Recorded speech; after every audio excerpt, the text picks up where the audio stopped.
Thank you, John. Wow, we're just going to set up. Andrew fixed the camera. So Drew, you good? You're on. Good. Good evening, everyone. Welcome to the April 26th meeting of the Board of Selectmen. If you would please join me to rise and say the Pledge of Allegiance. I pledge allegiance to the flag of the United States of America and to the republic for which it stands, one nation, under God, indivisible, with liberty and justice for all.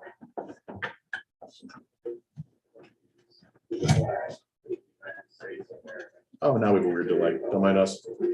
That's, you know what that's for? Tech problems. Got it. Thanks, Andrew. Foul language. The delay means they can beep it out. Yeah, no one knows what that button is. For those who don't know. Okay, first up, we actually have a surprisingly busy agenda with administrative work. First up are the minutes of the special meeting with the planning board, where we basically just went into executive session on April 12th. Move to accept those minutes as printed. Thank you, Steve. Do I have a second? Second. Any discussion? All those in favor? Aye. Opposed? Abstain. So that's going to be unanimous with one abstention. Thank you, David. Next up are the minutes of the regular meeting from April 12th. So move. Do I have a second? Second. Thank you, Patsy. Discussion. Hearing none. All those in favor? Aye. Opposed? Abstain. 301. Next up, the minutes of the special meeting with FinCom from April 13th. Who's to accept? Thank you, David. Do I have a second? Second. Thank you, Patsy. Discussion. Hearing none. All those in favor? Aye. Opposed? That is unanimous. We're going to move over to community relations. That person Zarowski isn't feeling well, so I'm going to read these for us. Glasses off. The Charlton Police Department is enforcing distracted driving enforcement for the month of April with NHTSA federal funds through the EOPSS programs.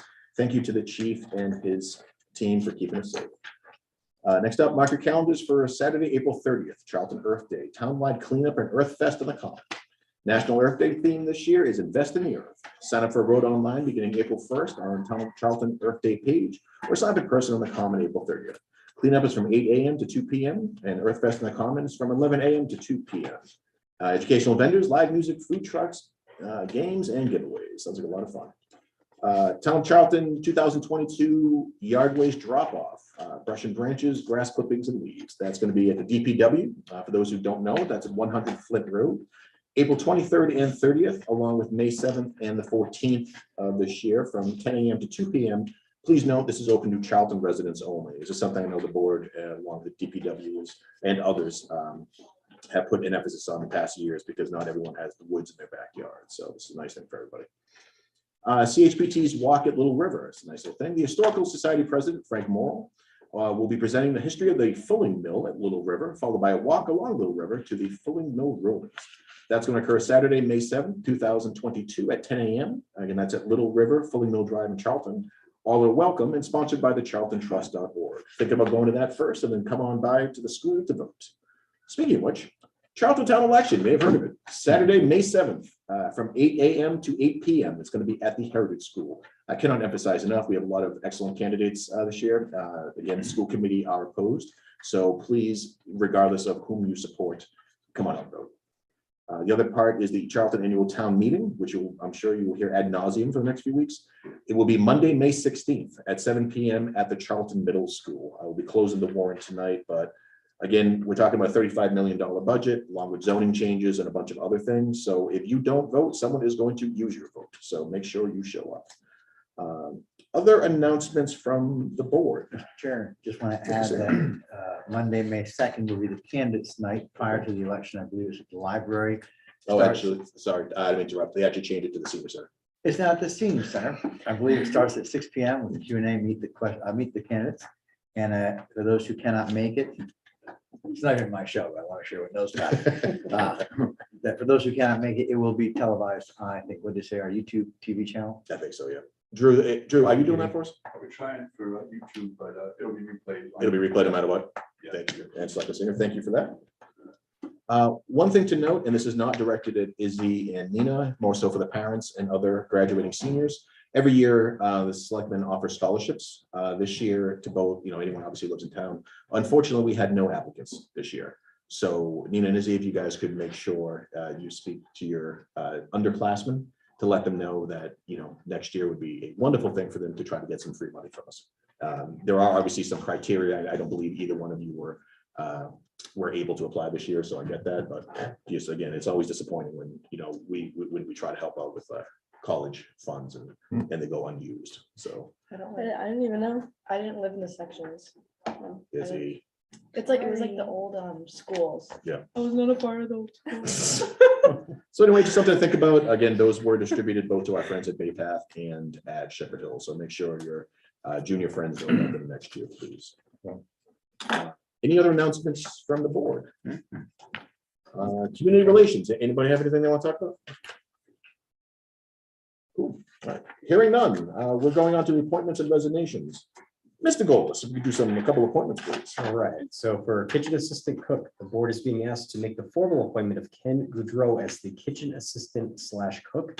Mr. Goudreau had previously held this position, but have left due to personal reasons. 3 applications were received. This is a 22-hour-a-week position at $17.36 an hour. I'd recommend the board make the appointment as requested. I make a motion that we appoint Ken Goudreau as the kitchen cooking assistant. Thank you. Do you have a second? Second. Discussion. Hearing none, those in favor? Aye. Opposed? Aye. I'm gonna count that as, I'm Aye, assuming, all right, I'm assuming I'm gonna count that as unanimous approval. Next up, special police officer. The chief is also here if you have any questions. Police Chief Dowd is asking the board to appoint the following as special police officers for the town of Charlton: William Beaudry, William Bedard, Dan Burnell, Thomas Duffy, and Robert Green. I'd recommend the board make the appointments. Thoughts on the board? I make a motion, we appoint the 5 gentlemen noted. Thank you, Vice Chair. Would like to have a second? Second. Thank you, David. Any discussion? Hearing none, all's in favor? Aye. Opposed? That is unanimous. Next up is a resignation.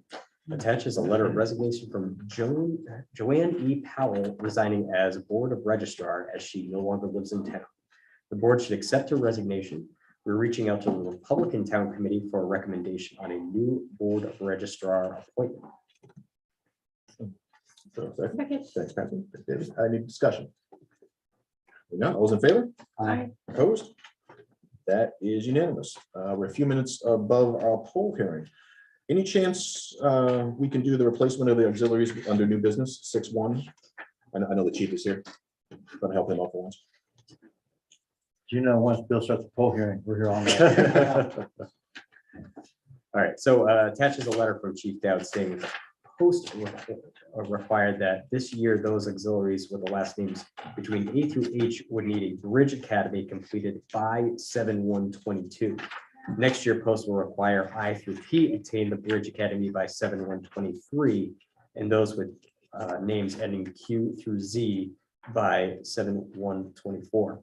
He's requesting the following positions be put in place: special police officers, reserve officers, and traffic constables. So, Chief, if you wanna delve Chief, into any- Yeah, you get anything you want to add? Really all I got. It's just a post thing. We gotta call these people something and they no longer use the phrase auxiliaries. Mhm. Traffic control won't have police powers, but they'll be used like a 3rd tier, so we'll try to get people with police powers out there, but Mhm. when we're out of options, we're out of options. Any questions for the chief? Yeah. As far as the traffic constables, who's setting up that training for that? Or do you have any idea? Have they figured it Well, out? there's really there could be regulations down the road or procedures, but right now what's required is CPR, first aid, and obviously some instruction from people that are doing the job. But there may be, as all these communities transition into this, they may come out with something down the road. I just want to be prepared for it. But right now, there's very little guidance. Yeah. Any other questions for the chief? Hearing none, I'm assuming we need a formal motion on that. Do I have a second? Second. Any questions, comments, concerns? Hearing none, all in favor? Aye. Opposed? That is unanimous. Again, trying to help things out here, especially trying to help out the chief. Under BOS policy review, 9_1, the traffic and crowd management policy. If we wouldn't mind skipping down to that, then chief, I think you could probably take off. Sorry, Andrew, let me Yeah. skip around there. Oh, no problem. So at the request of Chief Dow, we've evaluated the current traffic and crowd management permit policy to address situations where large events fail to obtain the appropriate traffic details in advance through the process that's laid out. We've gone through and recommended an amendment to this policy to allow the town to charge twice the normal detail rate for failure to apply for a traffic and crowd management permit for an event if a detail is required after it begins. So deferring to the board as to how you'd like to handle that. So just for the board and those at home, basically what we're trying to do is formalize something a little bit more around when there are larger events in town. We're not trying to have people, if you're having like a backyard party, we're not talking about that. We're talking about much larger events. We want to make sure, again, it goes back to this iteration's board's desire overall to be much more proactive versus reactive. So after consultation with the chief and others, I think it makes more sense to basically, I don't want to say put people on warning, but to put events on notice that they have to recognize that if they're going to need a detail, they should be doing it up front, because if not, it's going to be much more problematic for them after. So that is the intent of this policy, not to punish anyone, but rather to reward them for their proactive good behavior. And so that we don't have issues with both the police obviously having to go out there and or residents calling to complain. So I don't know if anyone has any other questions, comments, or No, just I think it's good. Chief's been around for a while. We've had a lot of instances over the years at many different venues where they should have known. Mhm. And they didn't, and it became a big problem. So I think this is a good idea. Cool. Any other questions? Are there any crowd limits set, or is that So is it like above 100 or something? Yeah, I think there's a number. it's a policy here. This is just, I just Yeah, scanned it's- back up. I'm this is sorry. just a detail fee though, not the requirement. Right, and so, the idea, it's not that we're charging any additional fees or anything like that, it's just if you're anticipating on having an event and then, you don't apply for the proper traffic permit. Essentially, the traffic control permit is to kind of give us some warning, to give you guidance if you are gonna need a detail for it. A lot of times people might apply and not need a detail. But if you never went through the process and you have 500 people show up and they're all showing up at the exact same time, and all of a sudden they're calling that they need a detail at the site, or a neighbor calls and they show up and go, hey, you really need a detail here. Well, this gives us the authority to basically charge that organizer twice what they would normally be charged for that same detail. Okay. And by the way, this is just an expansion of the existing policy that we have. Yeah. as well, so. Should The we, hope obviously is we never need. We're correct, exactly. A little prior planning would prevent all this from. This is also our way of playing softball with the event coordinators in town to say, we're watching. So do us a favor and don't cause us any headaches. But Patsy, I'm sorry. if you could- should we say up to 2 times, or so there's some discretion, or is it better just to have it solid so there's no so? I think it's better so it's solid, so no one thinks you're playing favorites where, oh, I was charged less or more than this person. Everyone just gets charged the same. And it's kind of assuming that, by the time that the details required, the town's really kind of already behind the 8 ball, trying to get the detail in place. So you probably already should have had the detail there We're 2 hours paying before. possibly a different officer to. Yeah, right. Overtime or whatever to come. Right. Any further thoughts from the board or questions for the chief? Is there a motion to adopt? Second. Any further discussion? Hearing none, all those in favor? Aye. Opposed, that is unanimous. Before the chief leaves, anything that we can harass him about? Hearing none, chief, you're good. All right, thank you. Thanks, Good chief. night. You always one for like getting you out of here. Tell me now. We're gonna move over back to, thank you for your flexibility on that. So, try to help out when people hear as best they can. Next up is going to be the poll hearing. So I can singer, don't say a word. Let's get, sorry. Let's get to the hearing notice. How many pages is that this week? 300? No, 140 pages. Oh, I know. That's not, yeah. The other appointments, here we go. The Charlton Board of Selectmen will hold a public hearing on Tuesday, April 26, 2022 at 6:45 PM at the Charlton Town Hall, Meeting Room 1, 37 Main Street, Charlton, Mass, and via Zoom, to act on a request from National Grid and Verizon New England Inc. requesting permission to locate poles, wires, and fixtures, including necessary sustaining and protecting fixtures along and across the following public way. T Hall Road, National Grid to install one JO pole on T Hall Road beginning at a point approximately 1,300 feet east of the center line of the intersection of Primrose Road and continuing approximately 20 feet in the south direction. Install pole number 9-50 on T Hall Road, roughly 1,300 feet from Primrose Road, and about 105 feet away from existing pole number 10 for a new customer at house number 57. Pole to be located to the left of house number 57. They're also asking for permission to lay and maintain underground laterals, cables, and wires in the above or intersecting public ways for the purpose of making connections with such poles and building as each of said petitioners may desire for distributing purposes. Anyone wishing to be heard in this matter should appear on a date and time specified via Zoom or submit concerns in writing. I don't believe we had anything in writing. Is there anyone here for the public hearing? Somebody with noted national grid on it. Is there anyone online via Zoom who has some concerns on this one? Just kind of raise your hand or give us a chat or something. All right, this one, basically reviewing it is pretty innocuous. I mean, again, in case those are wondering, JO just means joint own pole. It's basically our standard request that is given to us from National Grid and contractors. So what are the board's wishes? If you have questions, we can answer them. We can defer it.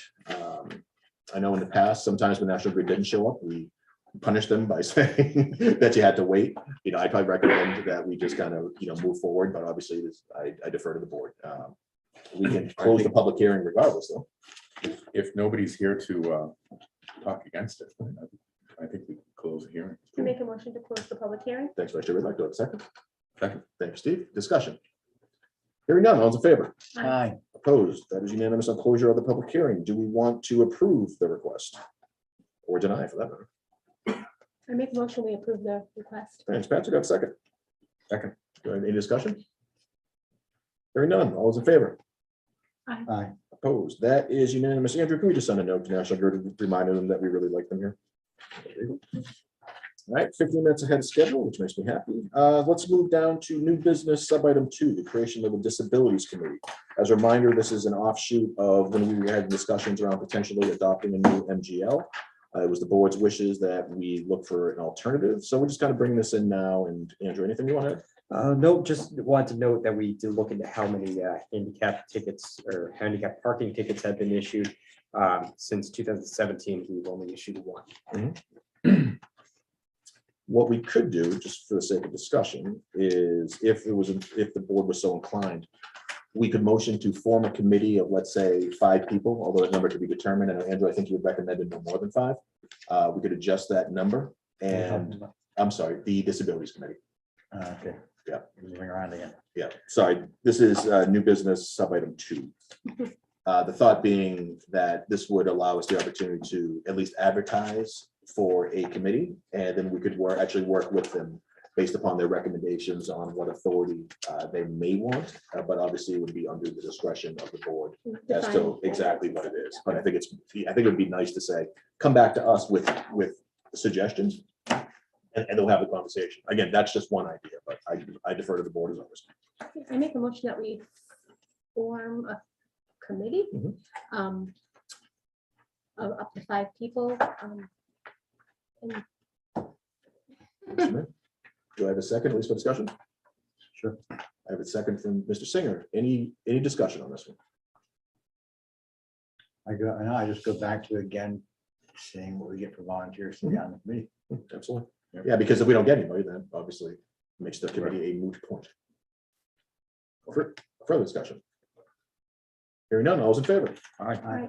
Opposed? That is unanimous. So what I'd probably recommend with the board's permission is that we ask Andrew to advertise in our usual spots and basically see who volunteers. And there was this one person who reached out specifically, and you'll reach out to her, just to let her. Just on the last one, it looks like somebody from National Grid was on, but for some reason, they're not populated in the attendees list, so. All right, Laura, we're gonna give you a break on that one. Don't worry about it. You guys are fine. Have a good night, Laura. You're good. Take the vote back now. I take back everything I said about National Grid until the next storm. All right, next up is the second round of the ARPA grants, again, under new business item 3. Andrew, I know you had sent out some information on this. Yeah, so just to outline, that this was essentially round 2 of the program. We did see a significant increase in the number of applicants under this round. The EDC reviewed all applications, all 17 applications, and then the applications that were also reviewed under round 1 that were not fully funded. The EDC recommended 13 awards from round 2 and 1 additional award from the round 1 applicants. So the recommendations were $2,000 to the Pasture Prime Players, $2,500 to Vinyl Underground Sign Shop, $6,000 to AC Home Restoration, $15,500 to Fay Mountain Farm, $6,000 to O'Brien Home Contracting, $10,000 to CMS Music Parent Association, $8,000 to Mother Hen Childcare, $20,000 to Dad's Breakfast and Lunch, $9,000 to Charlton Boy Scout Troop. What So- troop number? Oh, I'm sorry. Bless you. I will double check that number. I just did not write it down. Show up. Sorry. 2 in town. $7,500 toward the YMCA of Central Massachusetts Camp Bosket, $8,000 to Inspired Fitness Studio, $3,500 to Garen Electrical Service, $20,000 to Lawns RS Plus, and $6,000 to the Rays Foundation. If all were awarded, that would leave 18, that's a total of $124,000 in round 2 grants, and would leave $18,000 left of the $200,000 appropriation for the remaining round. Questions from the board to Andrew, or for that matter, Steve? I believe you served on as our EDC. rep I on this? did not take part of. Oh, you didn't take part in this one? Sorry. No, that's- All right. So any questions for Andrew on this one? All right, hearing none, how about a motion for discussion of this? I make a motion to accept Mhm. the EDC recommendation. Motion made. Do I have a second for discussion? Second, Okay, let's have discussion, if any. yeah, Patsy, that the Boy Scout troop, they're going for an enclosed trailer. Yeah, I what- just said, Yeah, so you might know There's which just troop two- that is. there's just 2 Boy Scouts and Yeah, 2 for that one. Yeah. They can probably share Oh, Boy Scouts can be very competitive. Huh? it. Yeah. Do we want to wait on that from Andrew, or are we okay taking a vote at this I was time? just curious what all of the other details, so Sorry, 338. 338. I had sent out a separate link to you guys with all the application packets. It was in the Dropbox. Yeah. okay, And then the last page on here just kind of gives a brief program outline and what's the use of those funds were kind of slated to be, or what the asks were. So as you can see, there's a lot more requested money than was actually awarded, but the thought being that at least the portion would go, for a lot of them would either go toward one of the requests or offset total cost. I did look over I didn't attend that meeting, we were at another meeting, but there were several that weren't filled out correctly. And those were just pretty much taken off the top of the list. At the beginning.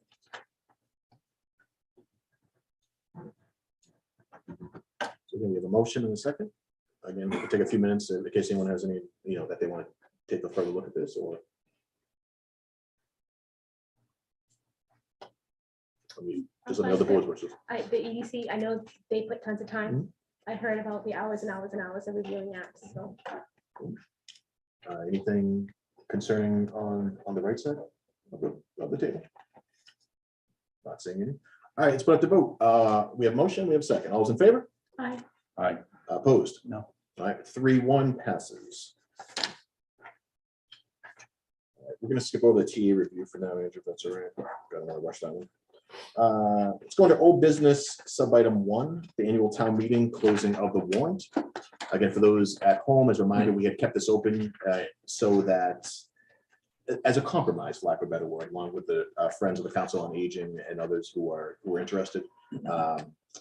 They have in fact, or I should say under a citizen's petition, they have brought forth a funding request to purchase Charlton furniture for the use of a new senior center. That will be printed as Article 21, I believe, in the warrant. There were also some updated zoning, I think. Yeah, so the biggest change was basically that the planning boards originally had filed their zoning changes as one article.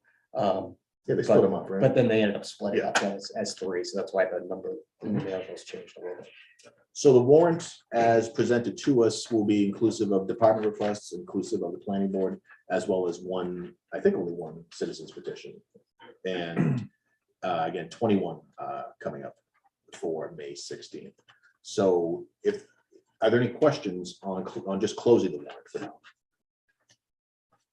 Can I get a motion to close the warrant? So Thank you. Yes, Second. thank you. Any discussion? No, You know, all in favor? Aye. Aye. Opposed? That is unanimous. The warrant is officially closed. Andrew, how soon can we get up a version with the budget and everything else, or really like everything? Tomorrow. Thank you. Yeah. For those at home, the town warrant, the actual physical or PDF copy of it will be up online for you to take a look at and start to examine all the different articles. Again, I cannot stress enough how important May 16th will be. Under old business, number 2, postcard for annual town meeting and election, and there's an asterisk, or at least I'm putting an asterisk on this. As a reminder, last year, I don't know if it's the first time, but the first time in a while, we had sent out a postcard to every single household in town, reminding them about town meeting. The thought is, or the question for the board is, would we like to do that again, at least for town meeting? And maybe potentially the election. Again, it's relatively short money. And that way, literally every single voter or voter household will get this. So no one should be able to say, I didn't know about the election, or I didn't know about the town meeting. So this cost of 2322, that's just for one mailing? Or is that going to cover the town meeting for spring and fall and election, or just? That's one mailing. So So does if we that, do it 3 times, it's gonna be $7,000. can the card, since the election and the meeting are so close, can the card actually say, you know, have both dates So on if, that? if you look at what you have here, it's actually front and back. Okay. So it would have, I kind of have it everything kind of queued up that if the board was to support it, I'd let the printer know right after the meeting that they would basically send it out and have it out by the end of this week. So that way they'd have the notice of the election in the town meeting in advance. So basically, we can get this process tomorrow at the end of the day, if the board is so inclined. No, Richard, how many times have we all heard that we didn't even know that there was elections? We didn't know if there was a town meeting. And And we've done this before. so if that's their issue, that we should have advertised more, then I feel like the residents wouldn't mind us spending, you know, a couple thousand to, It would, the only point I'll make is we've actually done this before. We've done the enhanced signage, we've offered daycare, we've done the reverse calling and texting, we've done this, the mailings. It did not increase turnout. So I'm fine with trying it one last time. But my view would be, look, if we do it and we still have the same turnout we always have, and we've exhausted everything, and we're spending taxpayer money on top of more taxpayer money. You know, the definition of insanity is doing the same thing repeatedly, expecting a different outcome. That would be the case. So I'll support it one last time. But if it's the same as everything else, then there's no point in continuing. All right, can I get a motion at least on the postcard to be inclusive of May 7th and May 16th Some- respectively? Yeah. I get a motion? second. Second, Patsy. Any further discussion on this piece? No. Hearing none, all those in favor? Okay. Opposed, that is unanimous. One special request from Select Person Zarowski, once again, cannot make it this evening. Long story short, That's the card. right? This is the card. Yeah, this is it. So some of us from time to time had actually purchased our own little signs that said town meeting, and we just draw in like whatever day it is, and then we put them out there. Basha had done some legwork on her own and had requested that the board, for again relatively short money, via a local vendor, purchase like 10 to 12 signs that are similar, but they would be town owned, and that we would just put them out, like the week before the election, make them either erasable, or we can hang something over it that'll just change the dates. Personally, I think it's a good idea.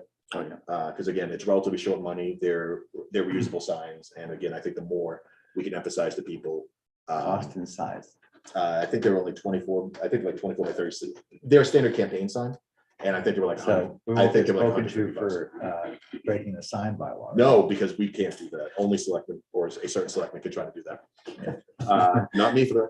So, yeah, I think it was around $150, $300. I'll cut it in half Max. for two of the same, two legal size.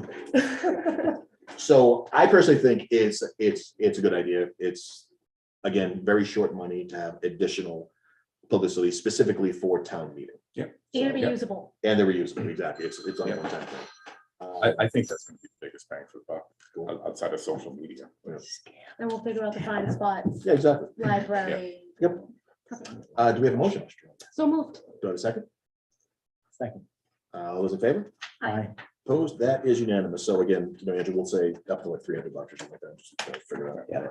Look at this, 7 PM. Stafford Street corridor study. Promoting, Jeff Dirk is coming in. So for those at home, as a reminder, this has to do with Stafford Street Center Depot. We all know that there have been multiple discussions, issues, accidents, and unfortunate deaths over the years. This board had taken proactive action as best we could to have better conversations around that intersection and obviously the intersecting streets to either control traffic, speed, things along those lines to help mitigate and mediate any true issues. So we engaged Jeff and company to come in, give us some proposals. So I want to thank Mr. Dirk for coming in. Jeff, do you prefer Jeff or Jeffrey? Either one is fine with me. Thank you. And I appreciate that, Mr. Chairman. All right, so Jeff, I think most of us, if not all, had read through this in detail. Yeah. I think what I would ask is that we stayed light on the quantitative metrics and rather heavy on what the proposed solutions could be. And if the board has specific questions or those online around your quant work, then we could definitely ask them. But looking at multivariate analysis won't actually help anybody. Yeah, I agree, Mr. Chairman, and I appreciate the opportunity to present to you tonight. And I think I don't want to slow down. The board's been very efficient in using the time that you have tonight, so I'll try to be likewise efficient as well. So just by way, I'm going to just do a high-level overview, and as the chair had mentioned, I'll be happy to answer any detailed questions that you might have. So just in terms of just some basic information, of course, the purpose of the core study was address what the chair had mentioned, which is, we have some issues with respect to motor vehicle crashes happening along the corridor. And really what we're trying to understand is, what may be some of the causes, and then ultimately present to you some recommendations to deal with that. So we did collect traffic volumes, pedestrian and bicycle information in the area. The only thing I want to mention on that is, we are obviously still having the effects of COVID. So everything that's been presented in our study has been adjusted. We have historic traffic counts so that we can, try to replicate conditions on the roadway to the point where, had COVID not happened, here's what things might look like in the area. We did look at a future planning horizon. So as we're making recommendations for you, what we're trying to do is make sure the things that we recommended don't have life. Well, they have life for today. They'll address the conditions, but also looking in the future. I know as the town is growing and we've had the opportunity to work on several projects in the town, we want to make sure we're planning not just for now, but also for what things may look like in the future. So we have taken into account some of the large development projects that have been approved along the Route 20 corridor in the area. So in terms of high-level findings, traffic operations were generally acceptable, meaning as we look at delays and queuing at intersections, we didn't see anything that was of concern with the exception of the Center Depot Road intersection, which is also a high crash location. So there's probably a relationship between the two things that are happening there. People get impatient, and so they start taking what we'll call less than acceptable gaps. So instead of waiting for traffic to pass by and having a gap between cars so you can pull out, when you get frustrated, you tend to accept, less or smaller gaps, less time for people to react, and that causes crashes. So there's probably a relationship between those two. And I think most importantly, the two intersections at Brookfield Road and Center Depot Road are very high crash locations, as the chair had mentioned. I'll talk about that in a minute, but they both have about 50 crashes over a 5-year period, or 10 crashes per year. And the crash rates are well in excess of what Mass DOT has would be expected for typical crashes at an unsignalized intersection in this area. So in the Charlton area. So this just shows the study area that we evaluated. So Stafford Street corridor in yellow, basically extending and including Route 20 to the Center Depot Road intersection. So that's where we spent our time collecting data and understanding the roadway network. This just shows existing conditions in the area. The only thing I really want to point out on the slide here is where you see the orange lines, that's where there are sidewalks. And that does get to some of our recommendations as to mobility in the area. So the Charlton City area, which basically Stafford, Route 31, Maple Street here in the middle, what you see is there's a lack of sidewalks. So you do see some recommendations from us about dealing with kind of that pedestrian center and some improvements that might be made. So focusing on the crashes at the two intersections. So this is the Center Depot Road intersection. I started with this one because this is where we tend to have more severe crashes happening. So this shows, it's a collision diagram that shows where all the crashes are happening at the intersection, and it allows us to look at patterns. And so this intersection had 47 crashes over a 5-year period. The crash rate, as I mentioned, which is a measure of the number of crashes that are happening versus the amount of traffic going through the intersection. And so that's where we get a crash rate, and we can compare it to Mass DOT averages for the Charlton area. The crash rate at this intersection is 3 to 4 times higher than the Mass DOT average. So it's significant in terms of the number of crashes.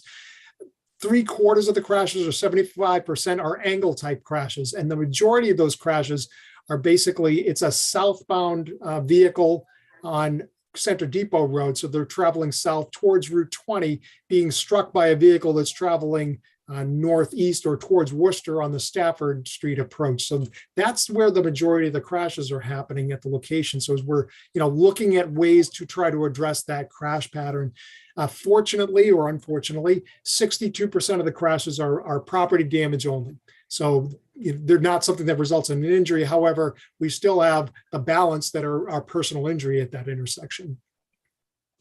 Now, if we look at the Brookfield, Jeff, I'm sorry, Jeff, just for those at home who just to give context, imagine you're driving from Ronnie's and on the other side, you're coming up, going towards Worcester on Stafford.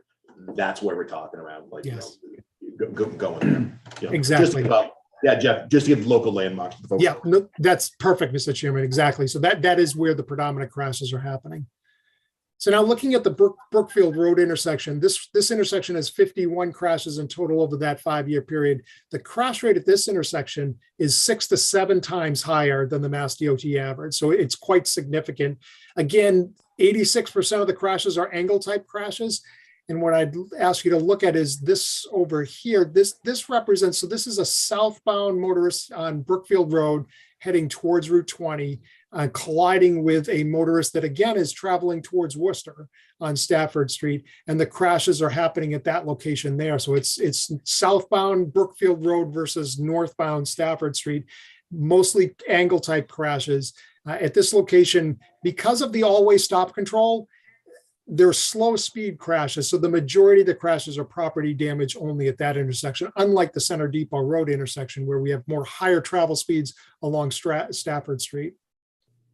So as we look at those crash patterns and just our overall findings, the geometry in terms of the width of Stafford Street, it is appropriate for the volume of traffic, which it's about 6,000 vehicles per day, two-way traffic over a 24-hour period. It does have a posted speed limit of 40. What I would mention is as you get beyond Center Depot, between Center Depot and Brookfield, the majority of the vehicles are traveling closer to 45 miles an hour. So it's within a 5 mile an hour pace of the posted speed limit. So it's pretty typical of what we'd expect. As you head towards Center Depot Road, the speed limit does drop down to 30 miles an hour. However, as those vehicles travel through the intersection, they do not decrease speed. So they're still traveling at 40 to 45 miles an hour, even though the speed limit drops in that area. So recommendations for pedestrian mobility, as I mentioned, we're really focusing on the Charlton city area. So we are recommending that consideration be given to completing the sidewalk infrastructure in that area to make it walkable, make it feel like kind of the village type of center that exists there today. That would also allow for potential opportunities for the Worcester Regional Transit Authority. Their bus goes by on Route 20, but providing sidewalks would provide an opportunity potentially for them to divert the bus, maybe turn right up Maple Street or up Route 31, travel down Stafford to Route 20, and then continue on its route towards Southbridge. But it does provide that connectivity opportunities for the bus route. In terms of bicycle mobility, any opportunity as you look at long-range planning to install bicycle lanes on Stafford Street would be something that would be advisable. It's not something that would be easy and it would be costly. And so we've said that that's a long-term improvement. And then the last set of recommendations, and these are the ones really to focus on, are the safety related items, because that at the end of the day, that's what the purpose of this study was. We do know that the town has been proactive in engaging the Central Mass Regional Planning Commission. We've supplied them information to assist them with their assessment of safety in this area. The first thing we've recommended is that at those two high crash locations is that a road safety audit be conducted. And I believe the Regional Planning Agency is doing that. That is important because that allows the town to unlock state funding to implement the recommendations from our study. So that way it doesn't need to be necessarily monies that are from the town, but the state will provide funding for safety related improvements. But you need to have that road safety audit undertaken first. And I believe the Regional Planning Agency is assisting with that. So that's a great benefit. And our study will serve as kind of a basis for them as they go out and do their additional studies in the area. So the first thing is just general maintenance, trim and maintain roadside vegetation. My experience with the town is that they've been always good about doing this on the local roadways in implementing these type of maintenance type of activities. So we'd recommend that be done. I also mention that because as we look at those crashes at the intersections, some of them may be caused due to sight distance limitations that can be addressed through some vegetation trimming at both of the intersections. There are sections of the roadway on Stafford Street that do have cable guardrail or guide rail. That's no longer allowed. So again, as a maintenance type of proactive measure, you should look at replacing those with steel guide rail, which is the current standard that's just better in redirecting vehicles back to the roadway. We do have recommendations to maintain and supplement and replace signs and pavement markings, specifically at Brookfield Road. That's under always stop control today. So that's basically absent putting a signal in, which it doesn't meet the criteria to do that. What you would want to do is replace the existing signs that are there with more high visibility signs and pavement markings. So we have some recommendations for doing that at that intersection. Along Stafford Street itself, potentially adding some edge line pavement markings. This would address basically keeping people properly positioned in their lanes. That can be done as a part of routine maintenance on the roadways. And I know the town has undertaken that along some of the other roadways in the town. And then Power Station Road, we have some recommendations to realign that intersection. As you know, it comes in at a skew. So some opportunities to do that. Now we'll look at some concept plans just very quickly. So this plan here shows, this is the Route 20 intersection. So here's the Power Station Road. I don't need to remind everyone kind of what the geometry looks like. It's a very wide open intersection. So it creates some conflict points that could be addressed by, reducing some of the pavement area there, channelizing it a little bit better. We do know that the fire station exists just to the north of the intersection there. So, making sure that even though we have opportunities to reduce the pavement, fire trucks need to still be able to respond and turn at that intersection, which would be able to be accomplished with some realignment there. So this intersection here is the Brookfield Road intersection. You see it's already under always stop control. Our recommendations are replacing the stop lines with high visibility pavement markings, and then installing advanced intersection head warning signs on both sides of the roadway with a supplemental plaque that just says Brookfield Road head.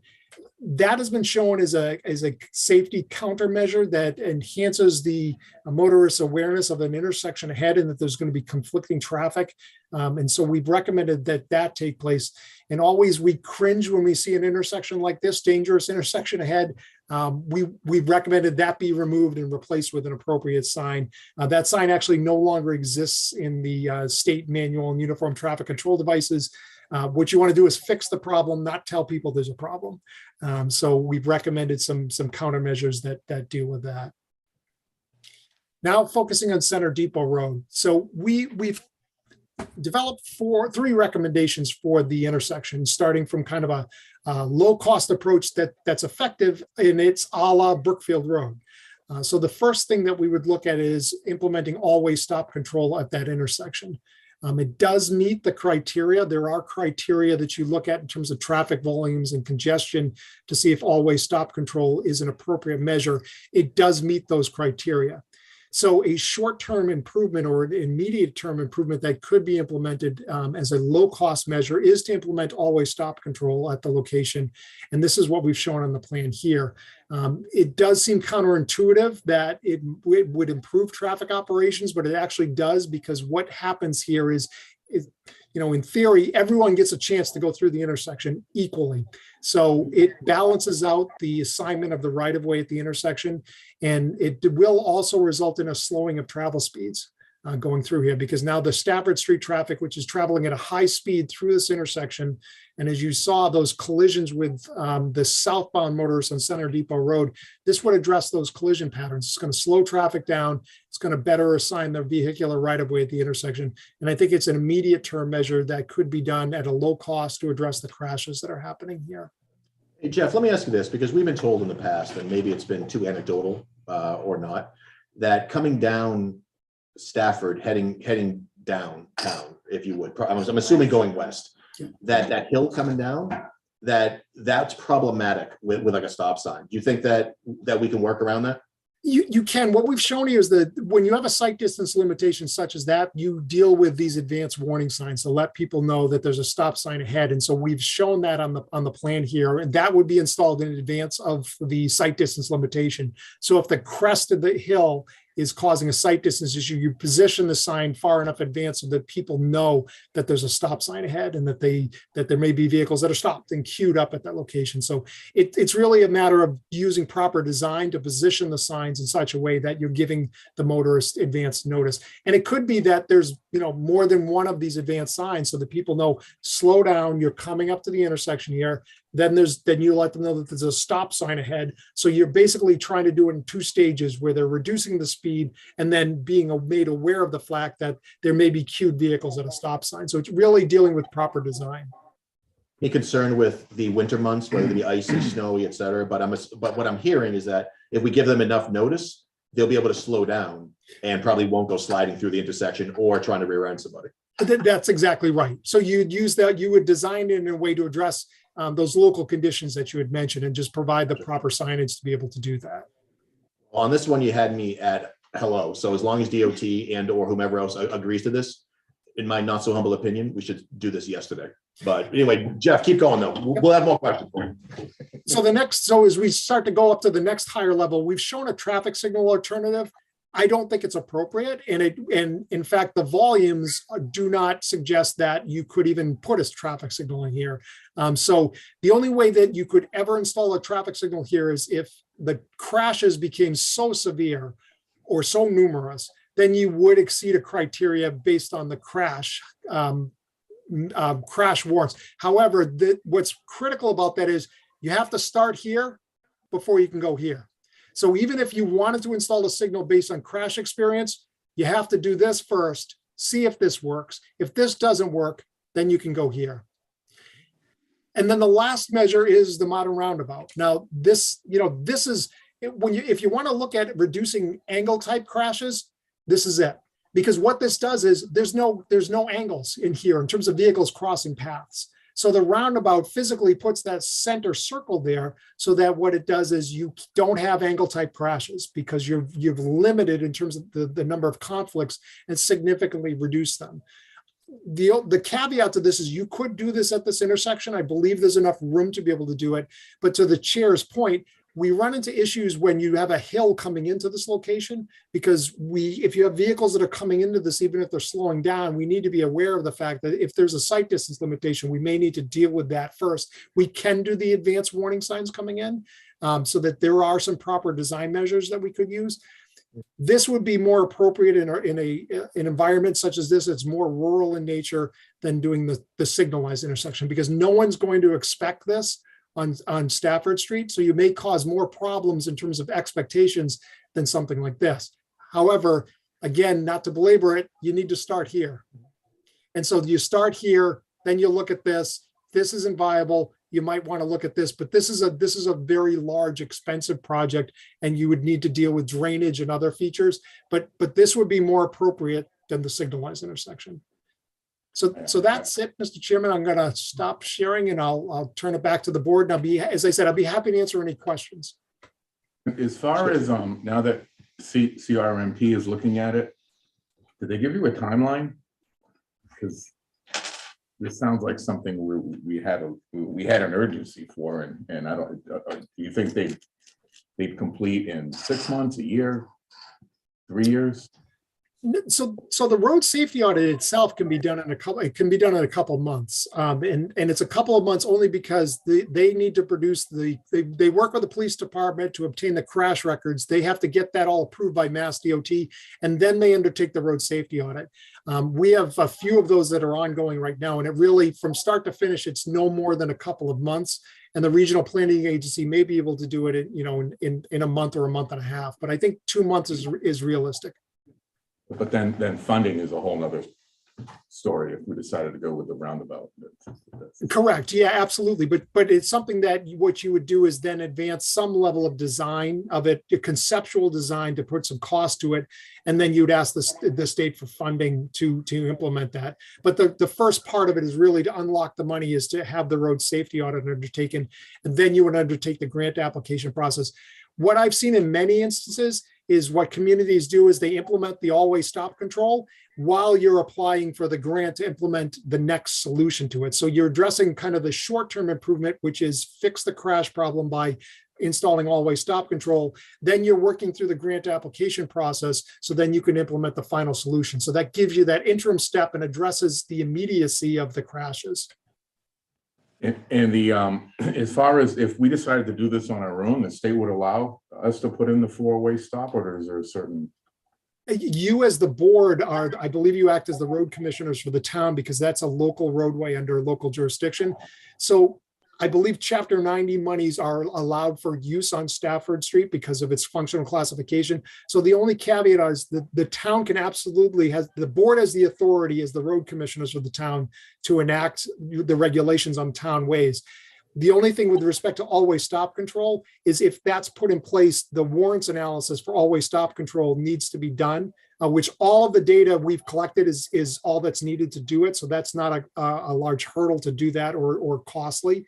And I say that because you can't implement a traffic control measure on a roadway that doesn't meet standards or engineering standards. Always stop being one of those. So you have to have basically you need a professional engineer such as myself to write a memo that says we've undertaken the warrants analysis, the intersection meets the warrants, and that implementation of always stop control is an appropriate measure to address the crashes that are happening there. Then the board can authorize it, go ahead and adopt it, and Chapter 90 monies can still be used for the roadway because you haven't violated any engineering standards. Let's go, Selectman Singer. Thank you. So Jeff, correct me if I'm wrong, but for the most part, short of the multi-million-dollar option, and we'd have to do the four-way stops and the enhanced signage as a first step anyway. For the most part, the recommendation is as short-term, we're talking sight lines, which for people at home, that's basically trimming back foliage, trees, branches away from the edges of the road and the corners to enhance visibility and enhanced road markings and signage. And I appreciate Jeff pointing this out because we were actually told this months ago by MassDOT. So my question is, did we already have the road safety audit done? Because months and months ago, and Jeff, this predates you, we went to MassDOT and asked them for solutions exactly as we've asked you. And they came back to us and they basically said, short of multi-million-dollar improvements that would be a long-term down the road, not ready for it yet, they're recommending what we do first and always should do right now is the sight lines, the enhanced markings, and the enhanced signage. So to Mr. Borowski's point, we would have liked to have done this yesterday and we could have. So I appreciate the investment in Jeff's company to basically confirm what we were told months ago by MassDOT was actually correct. I think That being might have been years ago. No. A couple years. I don't remember MassDOT ever telling us to We put a- asked- to put a four-way stop sign in. That's what I thought. MassDOT's terminology was enhanced signage, enhanced marking, sightlines. So enhanced signage, if I'm not mistaken, would include those signs. That's exactly what they were saying we do. We didn't do it. So I thought I had heard, and I wasn't on the board then, but I thought I had heard they didn't like the idea of a four-way stop because of the hill. Did I? I don't think it was that long. I'm pretty sure Bill was on the board at the time. Maybe it does predate you, but All the years blend together at this point. I know. Yeah, it no, does. they did, yeah. So whether months ago or the last few years, it was actually very recent, but very recently, we asked MassDOT for a solution to this and basically got the same suggestions that we got from Jeff.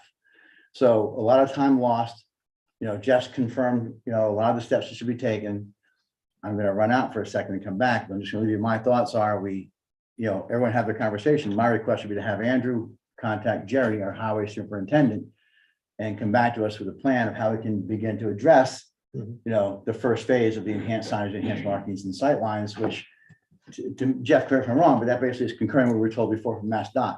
Take these steps first, and if that doesn't alleviate the problem, then we can go to further steps, but we've got to take these steps. As long as we can prove that other engineering study is already been completed. Well, that's the other question. Was that an actual road safety audit that MassDOT did for us, or was it just here's MassDOT's recommendation? I think there's a But few either way. things that we have to figure out. One is, and Jeff, correct me if I'm wrong, but basically for all intents and purposes, you have the study that we need to execute the four-way stop.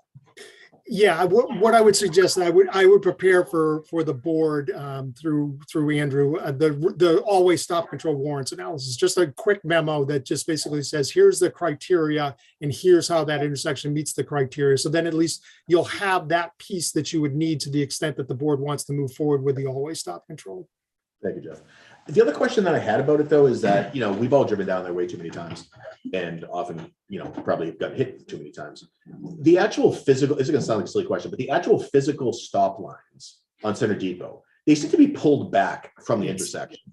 Should we push those forward? Yes, that's our recommendation as well. And the same thing goes at Brookfield. So you Same. want to, because that gets to your point of the sight lines, because sort of what you're doing is if you put them too far back, everyone's got to inch forward. And then, they get too far beyond where you want them to be. You'd rather have the stop line put to the place where you want them to stop. That gives them better sight lines. Thanks, Jeff. Pat, you get anything? Okay. No, I agree. I think we should move forward as soon as possible. with the Sooner, four-ways, absolutely. with Sooner the four-ways. better. So I think there's a couple motions we could, again, just for the board's pleasure, we could play around with. One, I think regardless, and Jeff, this is fantastic, seriously. You did Thank you. like you and your team, awesome job. If you need a referral, kick it over to us. Appreciate it. Thank you very much. That being said, and Andrew, by the way, this is all you. We all know that, so don't worry. So we would want that memo from you. Now, what the board, depending upon its wishes, what we could do is basically instruct, for lack of a better word, Andrew to immediately start working on a budgeting plan to get a four-way stop sign in there and repaint and basically any of the low-cost stuff to develop a quick executable plan. My preference would be that, obviously the Center Depot, Stafford would be the first priority. Yeah. But especially when it comes to moving those, sight lines, et cetera, or additional signage over at Brookfield, Stafford, that we could do that as well. So that could just be a motion simply to say, Andrew, go make it happen, or at least give us a plan that we could potentially talk around funding, even out of free cash or something else, that we can make this happen much sooner than later. So that's one idea for at least the first motion, or not at all. I mean, I'm all ears. And well, if we can include in that motion, I don't think I could repeat your whole motion, but that would. I can't repeat it. That we work on it, try to get it implemented, installed by fall. Yeah, I think ASAP would be a great way to put it. Yeah, I mean, maybe they could do it in, fall is probably still pushing it, but Still something. the point is that, we're aggressive on it. Move ahead, just. So what I'm hearing the motion is that we would instruct Andrew to work with DPW, and obviously after we get Jeff's memo, to put a four-way stop sign in, increase visibility lines. Again, we're talking Center Depot and Stafford first. obviously do whatever we can over at Brookfield and Stafford as well, but really get this done as quick, at least develop a plan for our review that we can get this done as quickly as possible here. So that's the motion out here. Second. Do I have a second for discussion?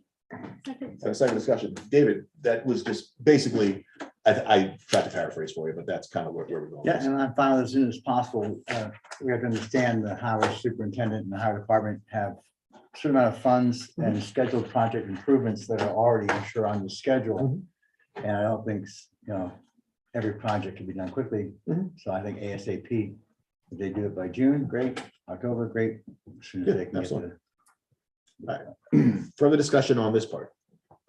Hearing none, all those in favor? Aye. Opposed? That is unanimous. And as legacies go, if this board did nothing else over the past year, this would be a nice one. Now, the second part is, Andrew, can you work with, I know Jeff, I don't know if it's through you or whomever, again, with the board's pleasure, to figure out what Mass DOT did and when, and whether we need to re-engage for some type of study. And Jeff, I think it's a bit nebulous at the moment, kind of like where we stand and what's been done. So I think we just want to figure out with your assistance, if that's all right. It's Kind of not works. within the last 3 years because Bill was on the board at the time. So I believe that it was engaged during Max's.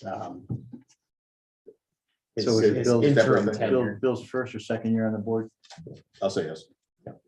Yeah, so because I remember coming in and that being basically, this was done. Right, 'cause we had the traffic commission at the time. Yeah. I thought it was the previous board.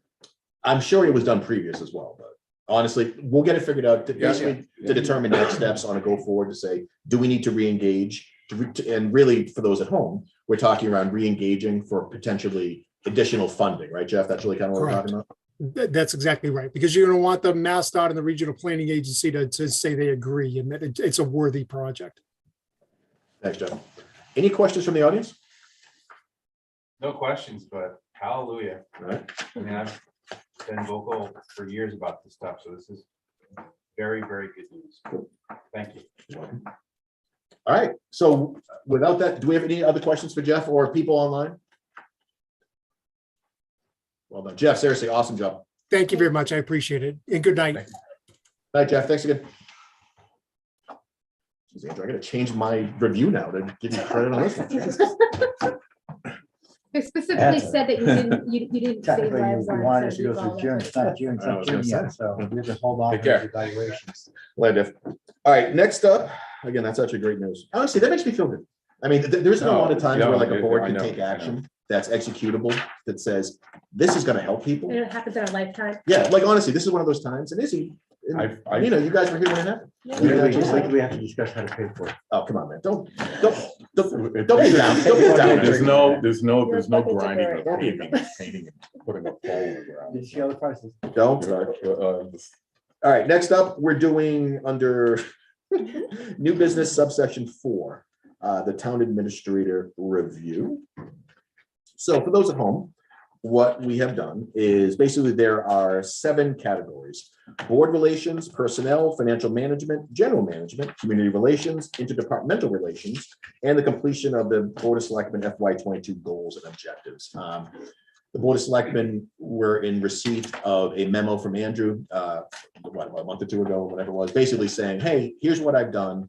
Here have been my successes. Here are things that I need to work on, et cetera, et cetera. So now as part of the annual review process, not only contractually, but I think it's important that the board give feedback to Andrew on how he's doing.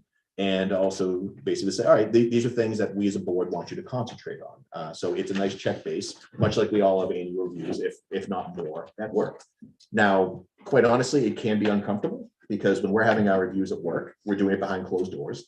Public officials don't have that luxury.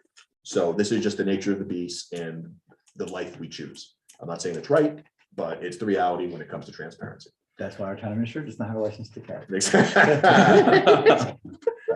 So the other thing to note is that, so we were all ranked upon these, we all individually ranked in these 7 categories from 1 to 5. 1 being basically, look, you really did a terrible job. 5 being, I'm to use my Mass accent, you did a wicked good job. We're really happy. Some might argue really couldn't do it any better. 3 is average. And there's nothing wrong with average. As my boss once told me, I'm not going to give you a raise for doing your job because I pay you to do your job. So to me, 3 is average. It's commendable. There's nothing wrong with it. So that was at least the scale that I used, or at least the thought process based upon what Lynn had provided to us. So we have the quantitative numbers in a spreadsheet, but let me defer to the board on this. Do you want to go category by category? Or would you rather just go individual by individual and call out specific items, knowing that Andrew's going to get a physical copy, which is public record, by the way, for everybody, for everybody. But David, I I'm think you have happy to go something to person by person. I'm happy to go first. say. Cool. Patsy, Steve, thoughts? No, I'm fine with that too. Go ahead. All right. Selectman Singer, you have the floor. So, like Ms. Borowski, I do agree that one score on my scaling would be, we have to have a conversation. Mhm. And then maybe followed by a conversation with HR. The 5, the opposite end to me, the 5 means perfection. Mhm. There is no room for improvement, flawless. And I think it's almost impossible for anyone to ever say there's no room for improvement for any of us. 3, what Mr. Borowski terms as average, I guess I could go with that, but for me, basically 3 meant you're doing a good job. To Mr. Borowski's point, this is the job we expect you to do, you're doing it well, thank you. 2 and 4 then are below average, or you're doing more than expected, more better than average. On the first one, for board relations, I gave Andrew a 4. I think he's worked very hard and done a very good job of establishing good relations and improving relations with the other boards in town. I gave him a 4 for that. That's Mr. Cronus' phone. For personnel. Steve gets a 2 on board relations. Yeah, he gets a 2. For personnel, I gave Andrew a 3, good. And really, I expect that will change, and only because Andrew is only half involved in this. I think HR is the other half of this. And that is, I believe he does a good job here, but I think we need to pay more attention going forward on our processes for background checks, hiring, promotion, terminations. And I think, like I said, this is something that Andrew would have to work with HR on. This is not solely on Andrew. Other than that particular thing, which I still gave him, he did a good job. I think that's a workshop that we should at some point have with Andrew, I think, and HR. Financial management, I gave Andrew another 4 here. He's done an outstanding job. Same thing with general management, another 4, outstanding job. For community relations, that was an area I did give Andrew a 3, and I point out in the notes that the only reason he has a 3 for good job and not 4, which is what he's mostly gotten, is beyond his control because of COVID. We've canceled events, we've canceled gatherings, or it's just so many opportunities for Andrew to actually be out within the community. He wasn't given. So I can't build him up, or I can't ding him for it either. He's done a good job. And I expect as we are reopening our community, Andrew's gonna be a 4 there as well. For interdepartmental relations, again, I gave Andrew another 4. I think he's just very good when it comes to working with all the various departments in town. And I'm sorry, but running Charlton is a great job. And then for completion of our goals and objectives, I again gave him a 4, keeping in mind I said about 5s. I gave you a 4 for this as well, above average. He continues to do well in working with the limited resources we give him and the limited guidance we give him, which is sometimes very vague and disjointed, but Andrew makes it work. Thank you, Select Person Singer. I'm going to give you a chance to respond to the very. Thank you very much. Let's go Select Person Cronus. Okay, And again, feel free to say as much or as little as you like. yeah, well, I agree with David's points on a lot of things, except there were a few things that I did give Andrew a 5 for.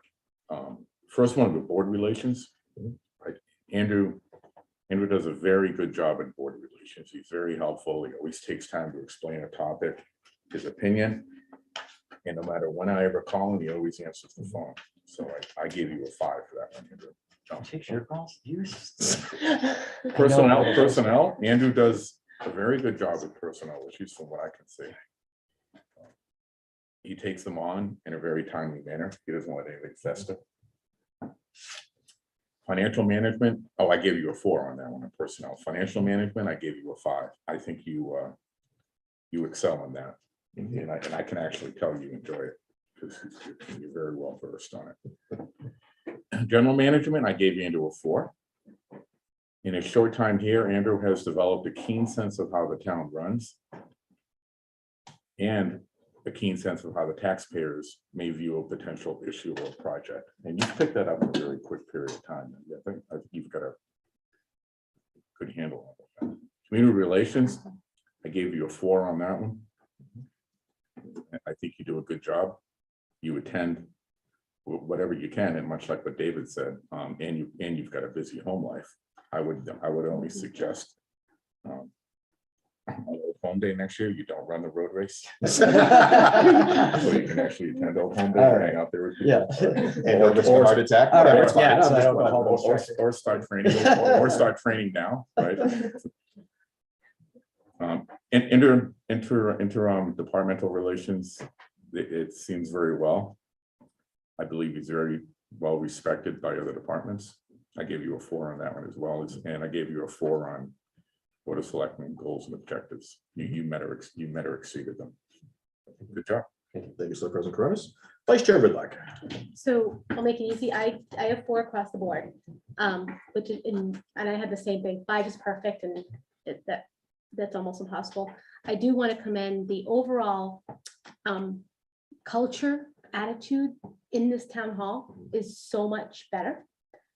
It wasn't like this, and I talked to a lot of the employees personally, and just regular business stuff, and everybody's so much happier, and that's huge.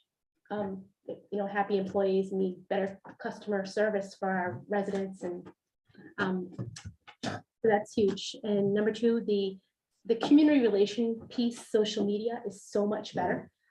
Website is even looking a little bit better. I really hate Tweaking, that website. tweaking, It's getting there, but just the amount of Facebook and signage and information that's out there for the public, it's easier to get. I know we still have a little bit of ways to go, but it's such a huge, vast improvement from where it was before. So with that, thank you.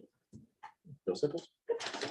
All right, so I don't want to be redundant, but I will say that I gave Andrew 4s across the board with 2 notable exceptions. Under board relations, I gave him a 5, and I don't often read verbatim, but I'd like to. So I find TA goals to be very easy to work with. He keeps the board informed of any noteworthy items between meetings and is very responsive to inquiries, including in his office off hours. Moreover, he works collaboratively, knowing that we act as his board of directors, and he has to find a happy medium in reacting to 5 very distinct personalities. Andrew never oversteps his authority, but instead looks for the consensus of the board before executing a plan. I'm especially pleased when he offers forth multiple recommendations and asks how the BOS would like to proceed. The other 5 I gave him, again, similar to Steve, was around financial management. In that I find that's one of Andrew's strengths. Even in difficult times, he's presented innovative solutions to budgeting and has prepared detailed analyses when requested on specific items. I would expect this to continue with our future growth and to continue to request strategic direction from the BOS on how revenue ought to be allocated amongst competing resources. So on a more personal note, and I'm not politicking. So this is my last official meeting of this term. And I think when you look back on your 3 years here, that you say, what could I have done differently? What mistakes that I've made? And here and there, but the one that's glaring to me is that Andrew wasn't my first choice. And that is a huge mistake. And that's something that I can openly admit to those at home, to members of this board, people in the audience, I messed that call up. Andrew's done a fantastic job.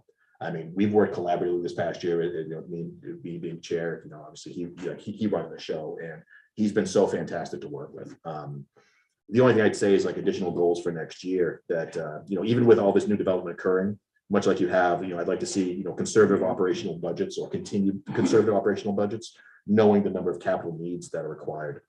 Also, and this is not your fault, but I'm going to challenge you with it. I'd like to see better communication between the school and municipal sides of the house.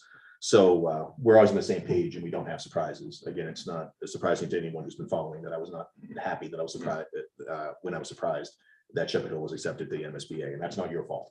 But anything that you can do to help with that. So, after now saying my regret for not hiring you, I can say that again, I can happily say that it was a horrible mistake.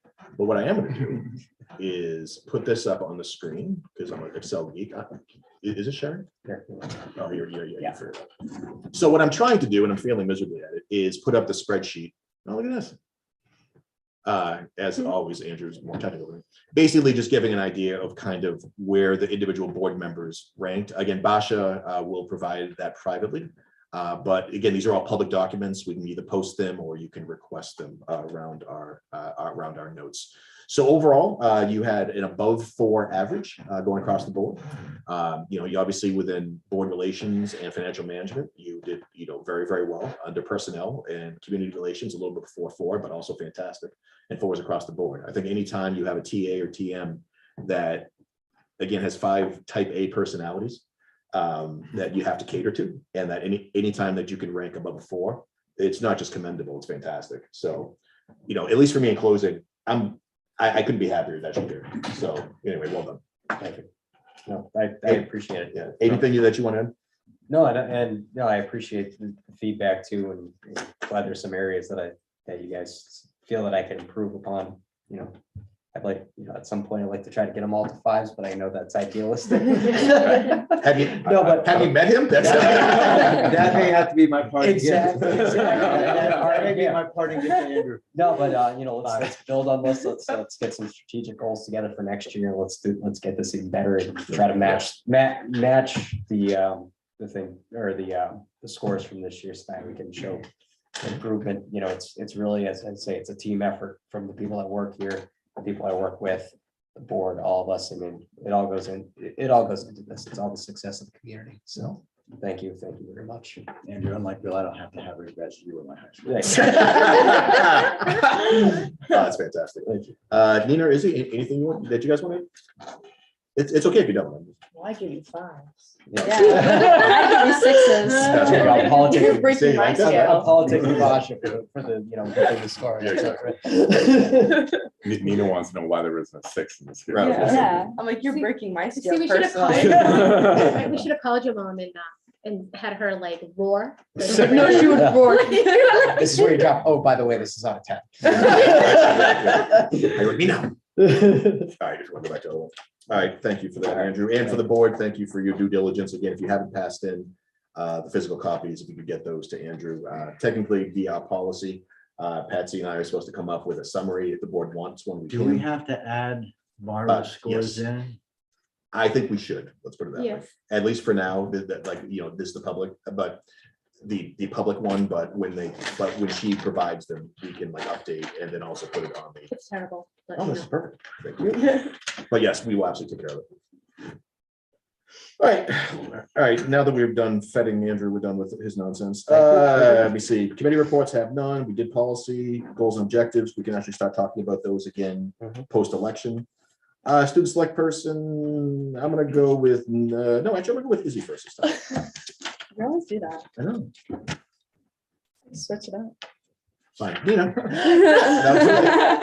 Well, no. No, blame her. I'm not I feel like blaming you her. always go to Nina and then you always pick me. I know, he's like, first. Nina, nah. Izzy. You gotta keep the, I'll go. it's politics. Keep people guessing. Exactly. Go Nina. All right. So starting off strong with National Honor Society Krispy Kreme donuts. I personally bought myself 3 boxes, but so we're pre-selling Krispy Kreme donuts, which is $10 a dozen, and the sale ended yesterday, but for me it was today since of the Europe trip and stuff. So the school delivery for these donuts is May 5th, and so I believe you can still just donate money to this fundraiser, so that's still available for our community-based projects. So the Shepherd Hill water bottles. So the class of 2024. Wow, 2024. Okay. We'll be selling Shepherd Hill water bottles for $15. So support the class and get your water bottles and never need a plastic water cup again. First come, first serve, and that's in room 123. It's cash or check. So prom tickets. So the prom tickets are still on sale, and you can get prom tickets in Miss McGrail's room. That's near the library, and tickets are $75 each. So if you want to bring a guest to prom, just make sure you fill out the guest form, which is in the main office. And you need to fill this form out before you get a ticket. And the theme this year for the prom is Enchanted Forest. So that's nice. Our favorite part of the year, so we have our final exams. So May 19th through the 27th is final exam week. And I can't wait not to do it because, not to brag, but I have all A's, guys. So I don't have to take it. But I do have to sit there for 2 hours. Anyways, so final exams will be administered during A block. Seniors are required to attend the full day of school. May 19th and May 20th. So the 20th is our last day of school, but you still have to come in for these exams just for the first A block, and then you can leave. So on Monday, May 23rd, students will be allowed to depart on the conclusion of the barbecue. And then beginning on Tuesday, May 24th, students have to fulfill all classroom obligations and have returned the signed parental permission form to leave after their A block exam. Where am I going? So the Europe trip. So students just returned back from their Europe trip yesterday evening. So we went to Italy and France, and we visited some major cities such as Venice, Florence in Italy, and Nice, Paris, and Monaco in France. So we went to a lot of historical monuments and buildings and chateaus in Paris, such as Versailles, and that was a really great experience. And I wish I could do it again. So it was an amazing experience overall and great trip. So student council, our school, Shepherd Hill, we did powder puff for the girls in November, and it was super fun. And so during our fall season sports, we had girls volleyball and all the guys wanted to play. So now student council is making powder buff, which is basically just like a boys volleyball game. So, and I don't know, everyone was really interested in that. So that's happening Thursday at 5 o'clock to 7 p.m. And so make sure you guys make your teams of 6 or 10 and get the money to Ms. Aganis as soon as possible, since it's next Thursday. So some upcoming senior events. So May 20th is the seniors last day of high school, and that's 18 days away. It's 18 days away. But who's counting? Who's counting? 18 school days. May 23rd is our senior banquet taking place at the basketball barbecue. Excuse me, barbecue, not banquet, which is taking place on the basketball courts. And then May 26th is our senior trip to Kimball Farm. And then May 31st is our graduation rehearsal. And some the other activities, which are in June, I'll just announce in the later on meetings because it's in June. That's it. Thank you, Nina. Appreciate it. All right, Izzy, you're up. All right. So just a couple of reoccurring announcements. AP testing is still taking place next week. Little moment of silence for all of us taking those tests. The Nhs Induction Ceremony is also still on May 3rd at 6 p.m. Each inductee is allowed 2 guests, and tickets cost $5 per person. So get your permission slips and money into Mr. Esworth by the end of this week, because that's next week. So May 6th is an early release for all students, as well as the senior prom. Our theme is also Enchanted Forest. Seems to be common this year. Seems like you're copying us. I think ours is before yours. Is it? Well, neither one of you submitted a scholarship application, so yeah, I copied one of them. May 17th and 18th is Math Mcas for Underclassmen. And if you're not already aware, because we have been closed because of COVID, the Minuteman restaurant and salon are both open for business. So come in and get a delicious meal and fabulous hairdo. Really? The 15th annual Bay Path Education Foundation Benefit Golf Tournament to fund student scholarships and teacher grants is on May 21st at 1 p.m. And if you are interested in participating in that, further information and sign-up resources can be found on our school website.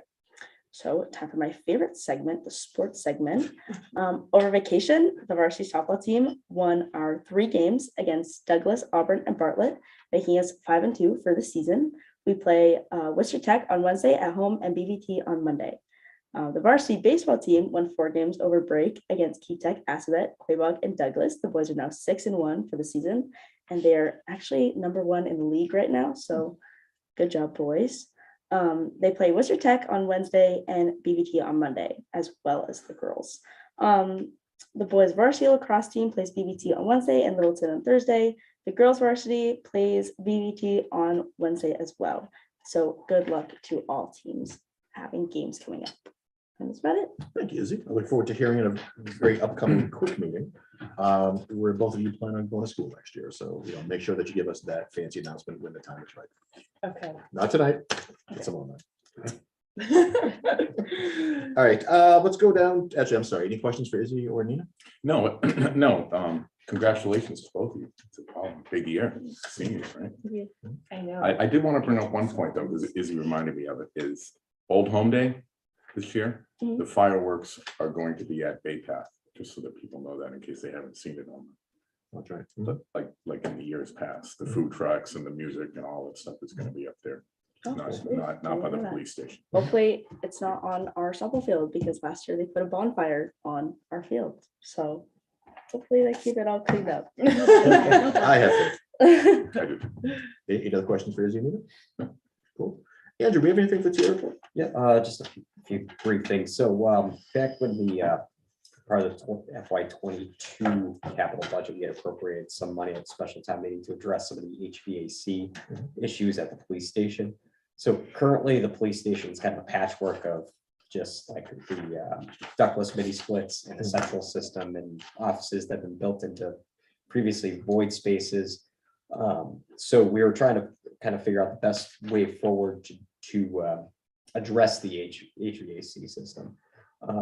Also, considerably different building code requirements from the 90s as there are now in dealing with prisoners and so on. So we've solicited a proposal from Ty and Bond to just do a brief feasibility system analysis on what the current system is and give us some options for repair and replacement costs. So as I get that update from them on the feasibility, I'll give you guys kind of like the updated price based off of that feasibility. So more to come, but more infrastructure challenges ahead. And then just to update the board that Senator Fatman had come to visit the Charlton Fire Department, just to take a first-hand look at the existing conditions. And just noted at the time that the continued advocacy for a public safety facilities program at the statewide level, which has been kind of kicked around for years and maybe gaining some traction, but we'll see. That's what I got.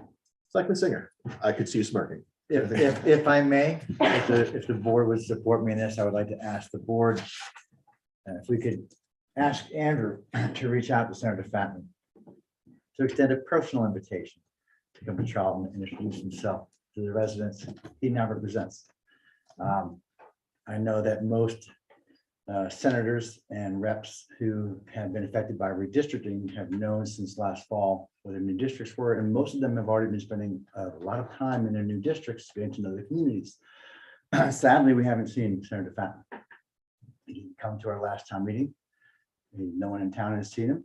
And I think this town, just because we're red and he's red, don't take us for granted. That said, I think I would like to ask if you approve it, to have Andrew send him a personal invitation to come to a selectmen's meeting to introduce himself to people who live in Charlton. And he's more than welcome to attend our town meeting that our other state reps have attended. No objection from me. That's it. Steve?